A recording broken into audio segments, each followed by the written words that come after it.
What's up, guys? Team Survival here. Today I have for you a Lost World anti-meta based deck. I went away from Dino Thunder and I took dinosaurs and made them pure, and I took thunders and made the pure variants. Um, I personally will always play dinosaurs. This deck is actually incredibly good.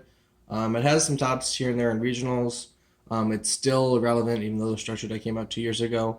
Um, I believe I have it performing at the best, like the peak of its abilities. I have all the cards I could possibly need for it. It's good at going first and second. It can set up some really formidable boards going first, like a Dolkka, pankratops, conductor. Going second has all the tools you need to play through your opponent's board, being a control deck or a combo deck. So I'll get right into the profile. 3 Overraptor, as well as 3 Misk. The pure version is very good because of this. This just gives you so much protection along with Lost World and Overraptor. It works as a really good extender or a combo piece in the graveyard. A lot of your recursion comes from this card. Sometimes I even search it out over in Overraptor. Yeah, card's incredibly good.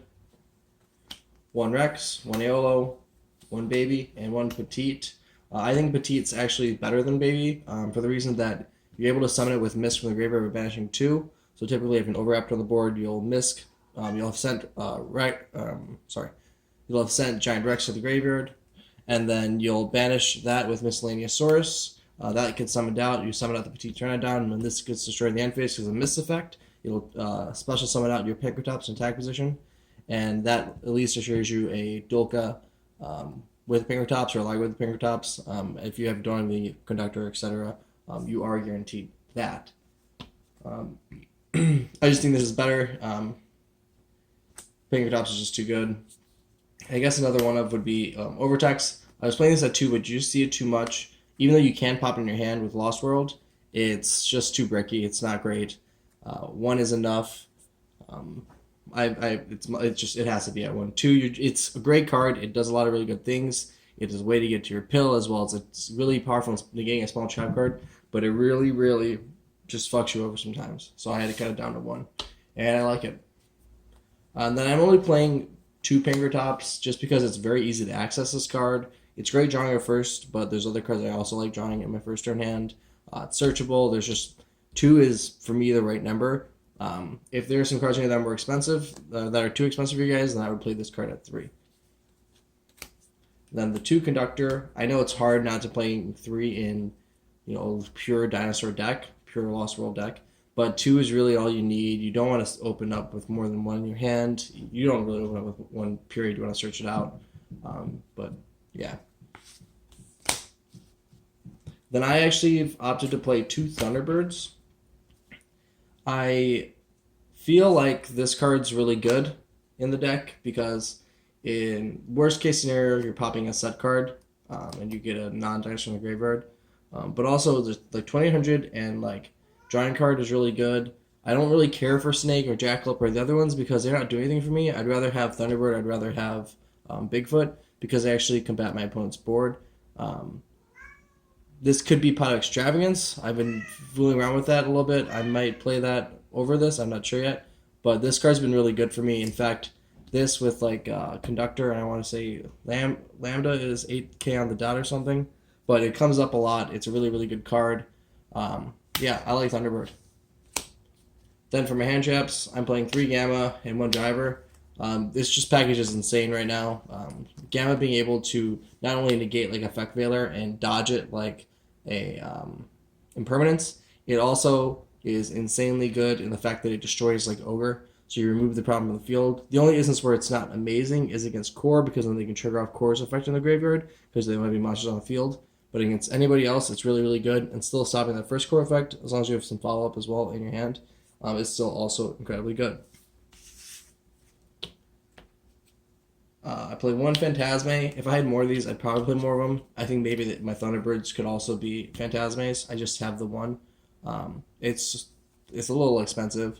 I feel good about the Thunderbirds and Phantasme, but if you have 3 of these, play 3 of these.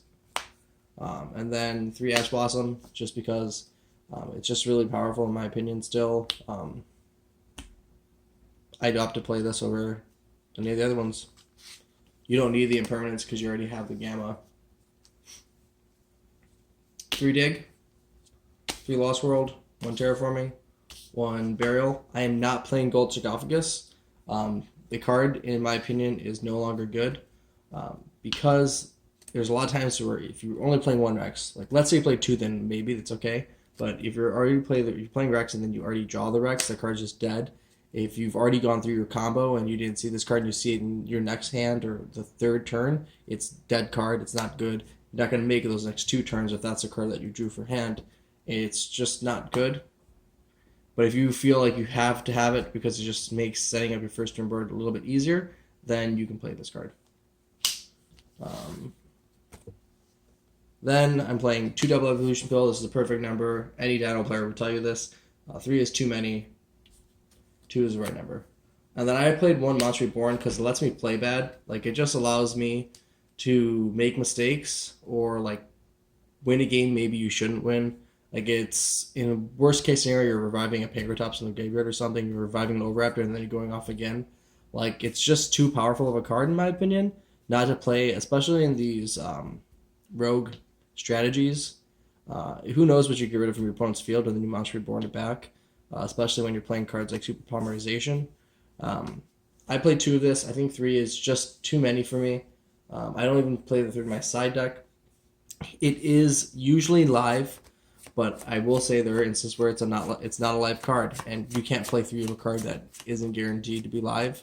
But it's just such a high impact card and combats so many decks in the meta that I opted to still main deck it, and I main deck it at 2. Along with that, I'm playing 2 Dark Roll or more. I was also testing this out at 3. It was just, I would see it a little bit too much, and then I couldn't really get my hands going when I drew it. The same theory really behind Super Poly. It's an easy side-out card. Both of these, if they're not going to do anything for you, easy side-out cards, but they're blowout cards because they remove the problem, or they allow you to just completely tear down your opponent's board, which in Dinosaurs is very easy to do when they can no longer negate your monsters. If they're a control deck, then you know exactly what you're going to side out for your cards. And if you're going to go first instead of second, these are also easy side outs. It's important to think about how you're going to side your deck, how you're going to side out of your deck for your games 2 and 3 when you're constructing a deck, because it might be an incredible deck, but the second that you have to side everything out, then the engines might not work, and it's something you have to keep in mind. You could also be playing the Doran or the second Overtext in there if you couldn't afford any of those cards. For example, Phantasme, Doran is great if you don't want to play the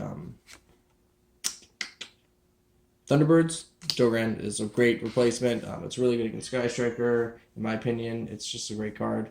And then I play the 1 Lambda for the extra deck, 1 Pentastag because it's too good. Lambda allows you to make Gamma live during your turn, and 1700 is a lot better than Beat Cop, and the fact that it's not a super poly target is relevant. Pentastag Conductor can do game-like damage. Those are my link 2s pointing down. I'll play the 1 Phoenix, and then I follow up with a Unicorn. And then I'm playing Trisbania. I removed a super poly target just because I never go Violet Chimera. I think it's incorrect to play that card because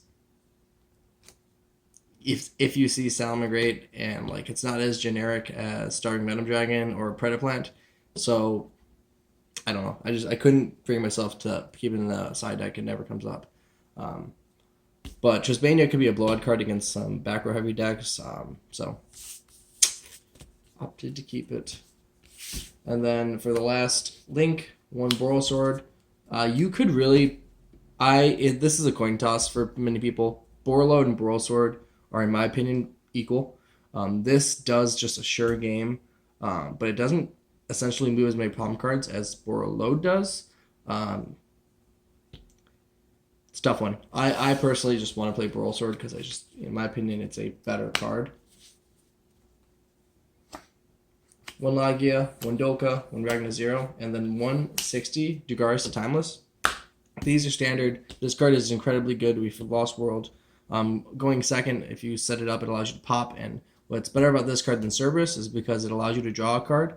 And And this is a rank 4 base deck for like when you go into your extra deck plays, besides your Trishula or your super poly targets. You don't really need these links. So there's no reason to be making service when you can make Ragna 0 and plus a card off of it.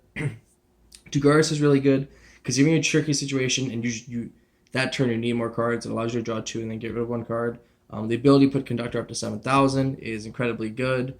And then like you can Monster Reborn a card from your graveyard. It's just, I feel like any rogue strategy that's playing rank 4s just needs to have access to this card because it can have a really powerful effect if it works out. Like, I'm not saying it's the best card, but I would rather play this personally than I would like a Abyss Dweller right now, or I would Tornado Dragon.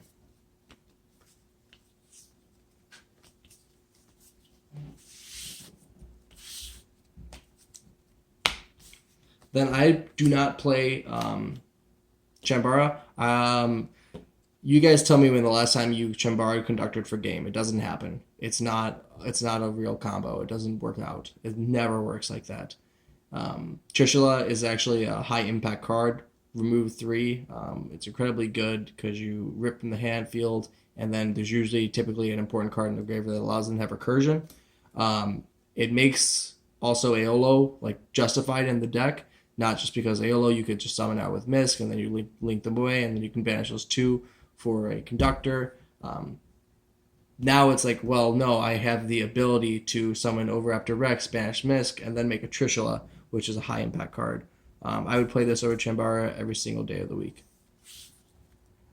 Then the Super Poly targets, Driving Venom, Predaplant, and then Mud Dragon. And I main deck 1 Mega Fleet. Cyber Orcust is just too prevalent in the meta, in my opinion. Not to be playing this. If they're not smart and they're not going to expect it coming from you. Against maybe another Cyber Dragon player, they know how to set up their board so that you can Mega Fleet it. But they're not going to expect this from you, so you're going to be able to Mega Fleet away their field. I think every single deck going into a tournament right now should be putting one of these in their extra deck. If you have the spot for 1 card, it is a really important card. Same idea basically as if you were to main deck the Mermaid. I really like the Predaplant Dragos Tapalia. Its effect's really, really good, in my opinion. 2 tokens. And then for the side deck. So, 3 Summon Limit for going first, and 3 Crackdown for going first. I wanted cards that are going to have high impact and give me a lot of value. Summon Limit against a lot of decks says you're going to win that duel. And then Crackdown allows me to pick where I want to interrupt my opponent during their combo. Especially if I'm going to have cards on the field and I'm not going to be using Gamma, or if I'm taking out Dark Ruler no more. I feel like these are correct to play. This is obviously correct to play. If you don't want to play Summon Limit, you could play cards like the ones that subspell cards. But I feel like these are what I'm going for here. And then for back row heavy decks, 3 evenly matched. And right now I'm playing 3 Twin Twister, but I think I might want to play 3 Cosmic Cyclone. I have not fully decided on that. It depends on your deck. Nagging 1 from the hand is sometimes too impactful for some decks, but I don't think it's going to be a huge issue for this deck just because I'm able to use cards in the graveyard. Popping 2 is really good. Picking and choosing when you use Twin Twisters is important, but destroying 2 spells is good. Evenly matched is good for not only back row heavy decks, but just any combo deck as well, especially if you use Dark Ruler or more. Then all of a sudden you evenly match your field. They have Crescendo, they have no way to stop it. The one reason why I think this might be a little bit worse than Cosmic Cyclone is because it sends it to the graveyard where Cosmic rips it from the field and it banishes it, and that doesn't allow them to get the recursion from their Crescendo. And worst comes to worst, it's still a 1-for-1 when you use Cosmic Cyclone, whereas this is 2. And then I play 3 System Down because this card's really good against Orcust, it's really good against Cyber Orcust, and really good against Cyber Dragon. This card banishes them all. You pay 1,000, which is not steep whatsoever, banish all from field and graveyard. It is such a high impact card if you draw this card. It's, in my opinion, a must-have. I could see someone having the opinion that maybe you have a little bit too many going second card still in. If that were the case, you could opt to take out the evenly matched if you feel like you don't need them. But yeah, this card's freaking insane. Honorable mention is Omega. This card for me is a little bit too situational, where like you have to use Gamma during your turn, and then you have to want to go into this, which a lot of times I don't even want to go into this.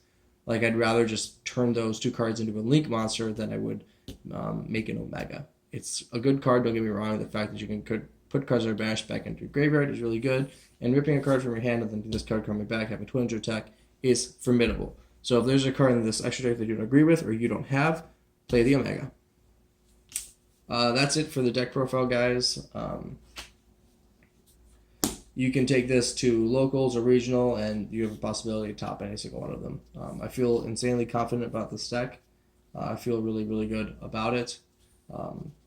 I never really thought I was going to go back to like a pure version, because I've always been playing dinosaurs in some type of combo, first turn board oriented style for the past like year.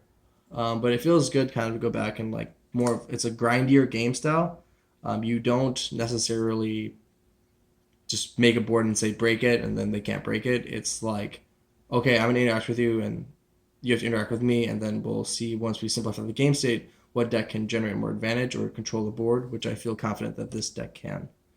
Lost World allows you to really keep recurring that and your graveyard effects as well. But anyways, thank you guys for watching.